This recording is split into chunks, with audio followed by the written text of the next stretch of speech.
Happy Friday. Happy Good Friday, actually. So does anyone want to guess how many Easter preparations Allison's made?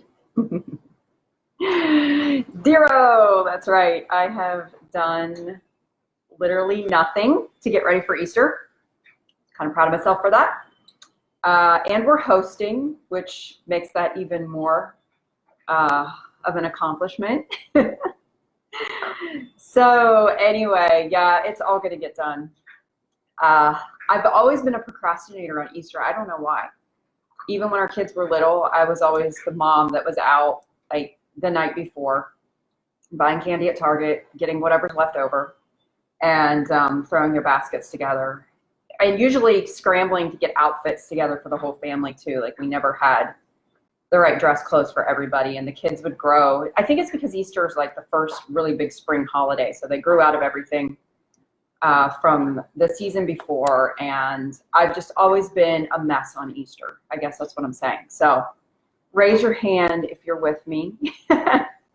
if you're out there and you haven't done a thing yet, and you have not, gotten candy or eggs or anything. Like we haven't even colored eggs the past few years, and our kids are older now, so it's not as big of a deal, but I still feel like some of our favorite traditions we've just kind of overlooked.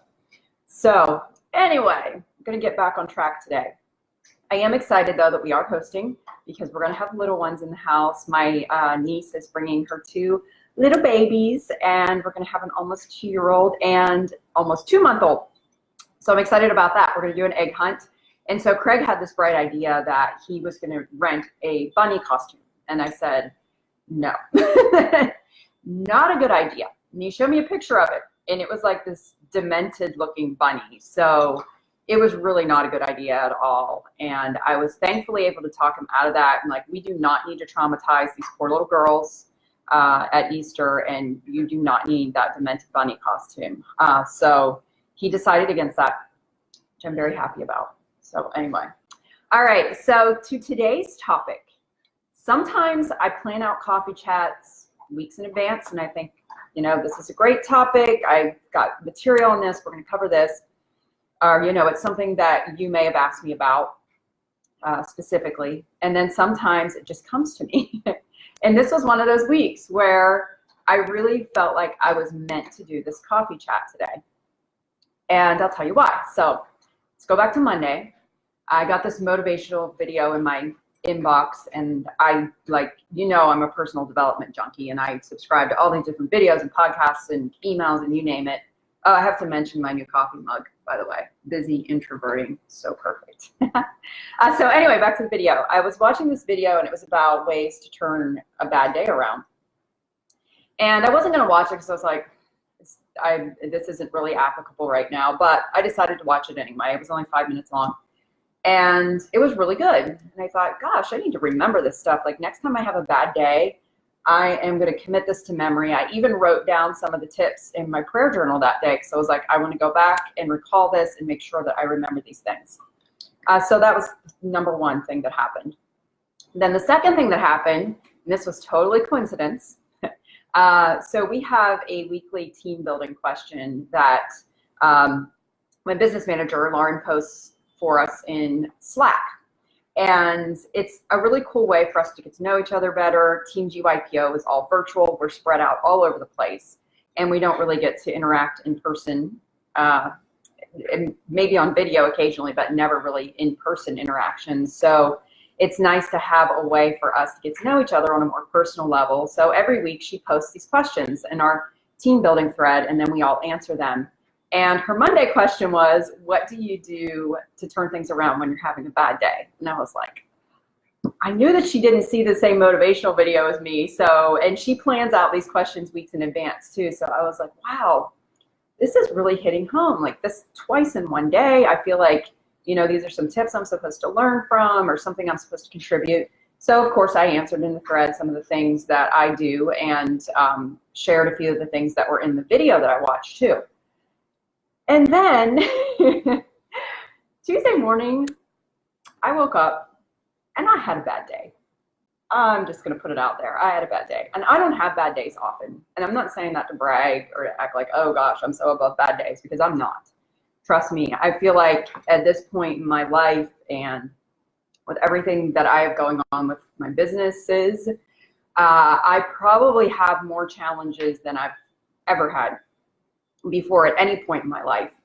But I've also at the same time worked on coping mechanisms and, ways to really put things in perspective.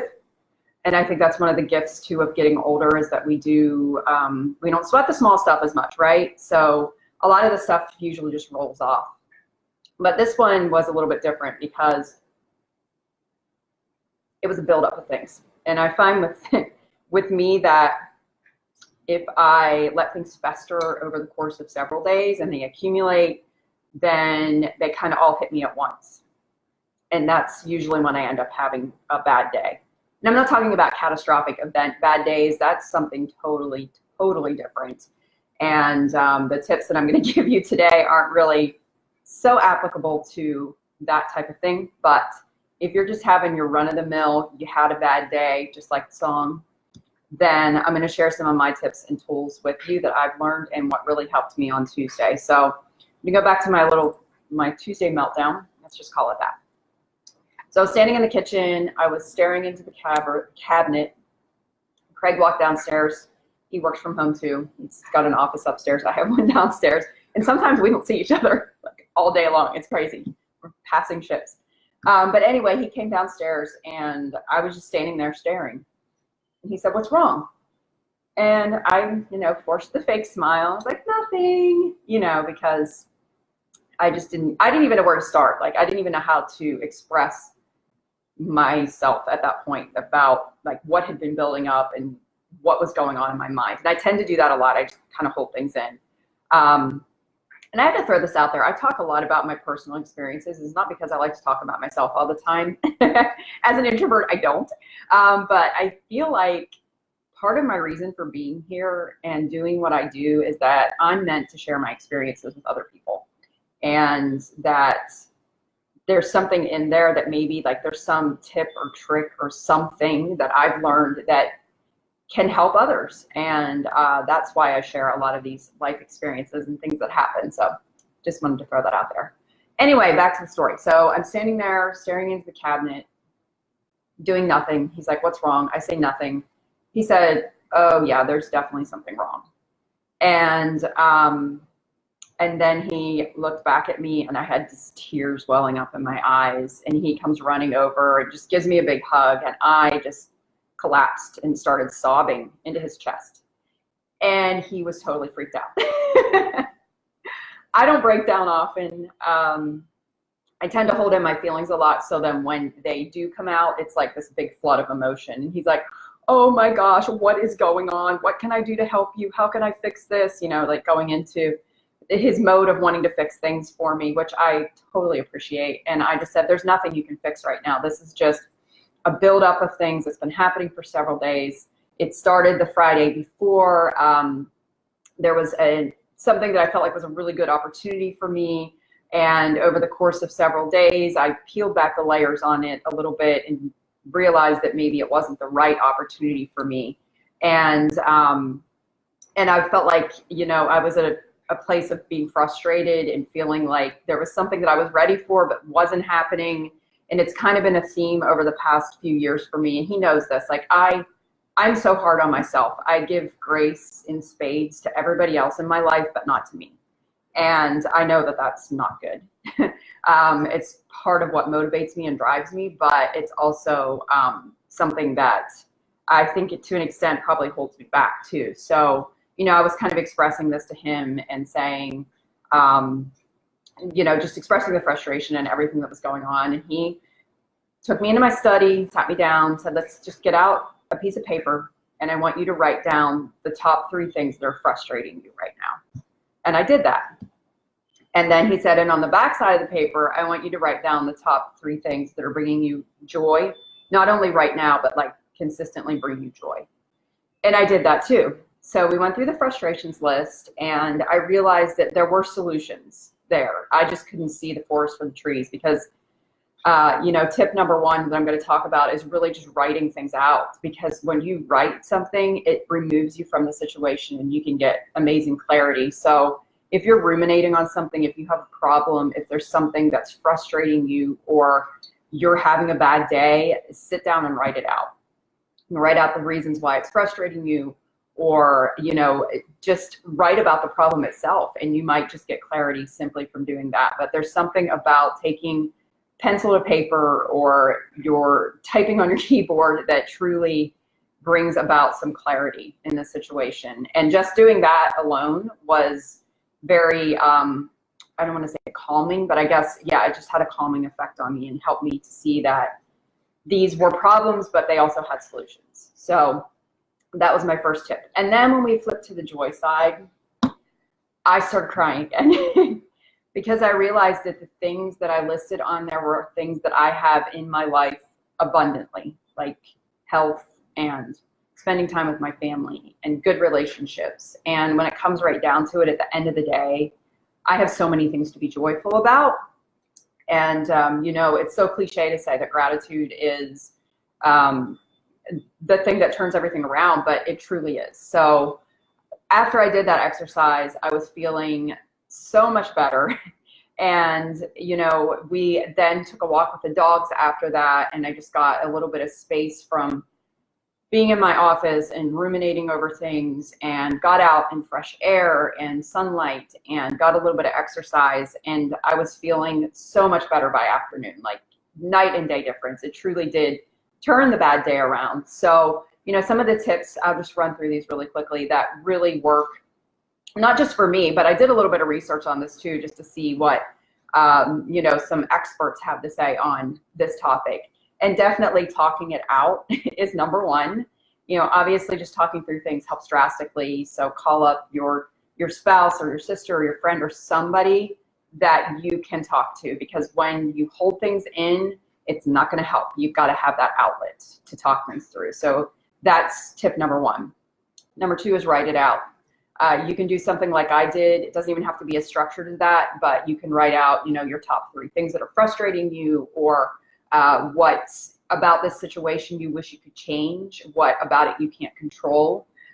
Writing is so therapeutic. It gives so much clarity, and I could not be a bigger fan of it. This is why I journal every day. I've talked before about my bookends on my day. My first bookend is the way that I open my book for the day.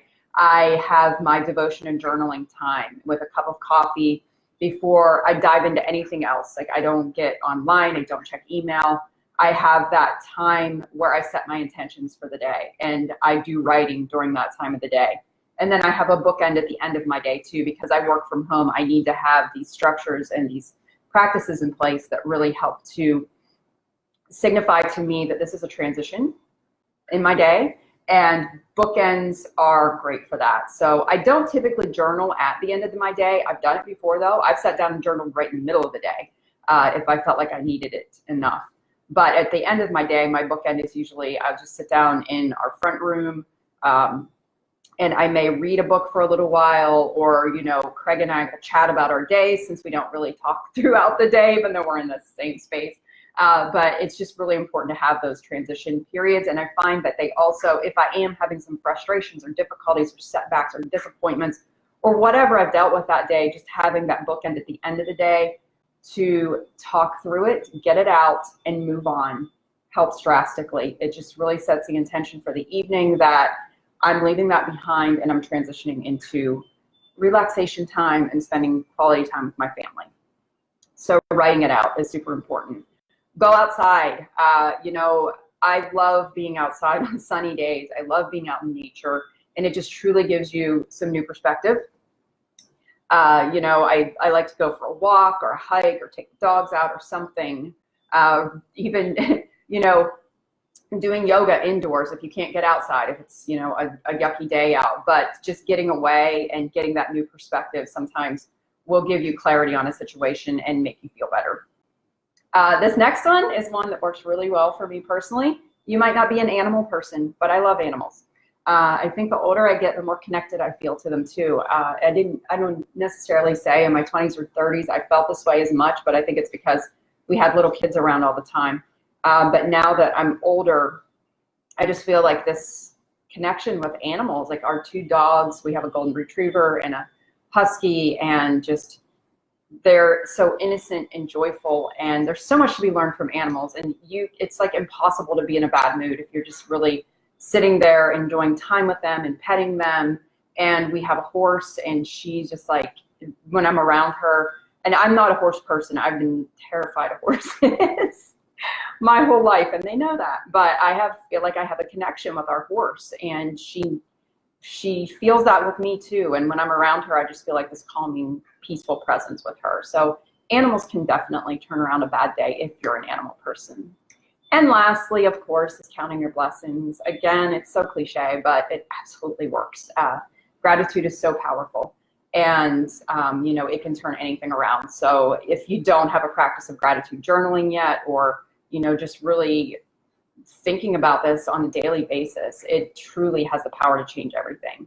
And when I do my prayer journaling in the morning, I combine it with my gratitude journaling, and I use it in a way that's thanking God for all of my blessings, and just being really specific and listing them out, even if they seem super small and insignificant. Those are the tiniest blessings are the ones that make the biggest difference. So I totally recommend doing that too. And lastly, I think that we need to view problems and challenges and bad days even as opportunities for growth.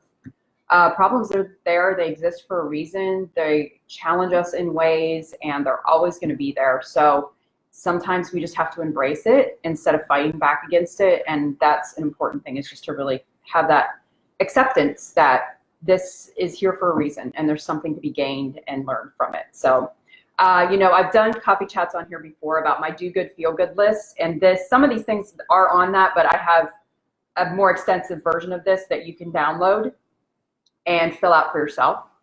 If you feel like you are having a series of bad days, it's funny, I have bad days once in a while now. I am not going to lie. I used to have bad days, bad weeks, bad months. I've even had a bad year or two. So, there are a lot of ways that we can continue to grow and work on ourselves and get through these things. And the more practice we have at it, we may not like the practice, but the easier it becomes to deal with the challenges. And of course, praying about things and handing it over to God over and over again is definitely, one of the most powerful things that we can do inside any day. So you can download my Do Good Feel Good worksheet at getyourcookion.com/dogoodfeelgood and work through that on your own. And you can add in your own tips and tricks for turning your bad day around. All right, guys, I hope you have the best weekend ever. Happy Easter to everyone out there. And I'll see you back here next Friday. Thanks so much for tuning in. Bye.